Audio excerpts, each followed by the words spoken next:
Demand आई, हमारी पूरे जो पार्टी के जितने भी इलेक्टेड लोग थे, अब इन हालात में जबकि आज सुप्रीम कोर्ट का एक बड़ा अहम फैसला आया है जिसमें कि हमारी पार्टी के जो रिज़र्व सीट थी, ख़वातीन की सीट्स थी अक़लियत की पंजाब में और सिंध में, ये सारी जो फ़ैसला हुआ है ये एक बहुत तारीख़ी फ़ैसला है। हमें हमेशा बावजूद कुछ जो हमारी जो एक वो क्या कहते हैं नाउमीदी जब भी थोड़ी आने लगती है तो हमेशा कोई ना कोई अल्लाह ताला एक ऐसा हमें एक ख़बर सुना देते हैं कि उससे हमारे हौसले मज़ीद बुलंद हो जाते हैं। ये जो आज का फ़ैसला है ये बहुत ही अहम है और इंशाअल्लाह ताला जो हमारी रिज़र्व सीट्स का जो मसला है और जिस तरह से वो लोग जो कि ये इन सीट्स का हक़ नहीं रखते थे और बहुत ही गलत तरीके से, गैर कानूनी, गैर अखलाकी तरीके से ये सीटें बांट दी गईं बाकी उन पार्टियों में जिनका कि वो ना कानूनी ना आईनी उसका वो हक़ रखते थे। तो आज अल्हम्दुलिल्लाह पाकिस्तान की अदालत उज़्मा ने ये फ़ैसला देकर पूरे पाकिस्तान को एक उम्मीद की किरण भी दी है कि अदालतें फ़ैसला कर सकती हैं और उन्होंने जो फ़ैसला किया है, अच्छे बुरे फ़ैसले अपनी जगह पर, लेकिन कुछ फ़ैसले ऐसे होते हैं जिससे कि उसका जो एक इम्पैक्ट होता है वो बहुत वसी होता है। तो हम ये समझते हैं कि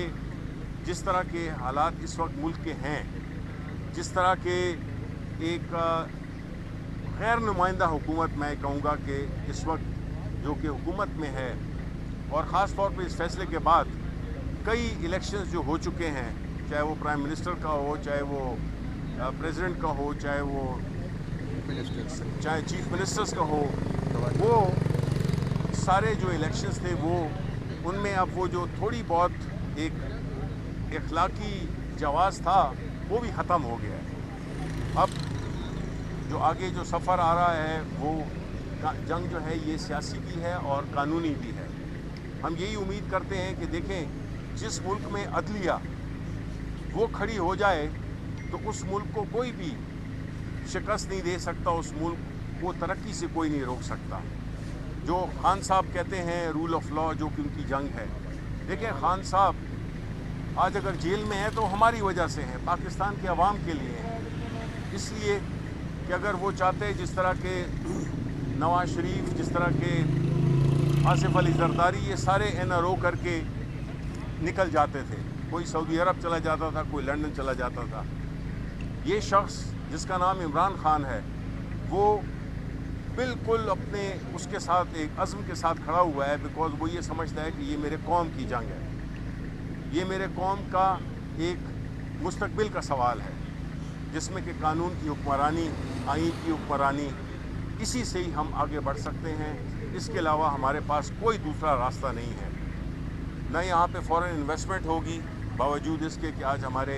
सऊदी भाई जिनकी हम दिल से कदर करते हैं, उन्होंने हमेशा हमारे मुल्क में सख्त वक्त में उन्होंने हमारा साथ दिया है। जो MBS हैं वो पाकिस्तान की और पाकिस्तान तहरीक-ए-इंसाफ में ख़ास तौर पे उनकी ख़ास इज़्ज़त है और उस इज़्ज़त की वजह ये भी है कि हमारे आखिरी अयाम में उनकी कोऑपरेशन की वजह से हमने OIC का वज़ीर ख़ारजा के 2 दफ़ा हमने इजलास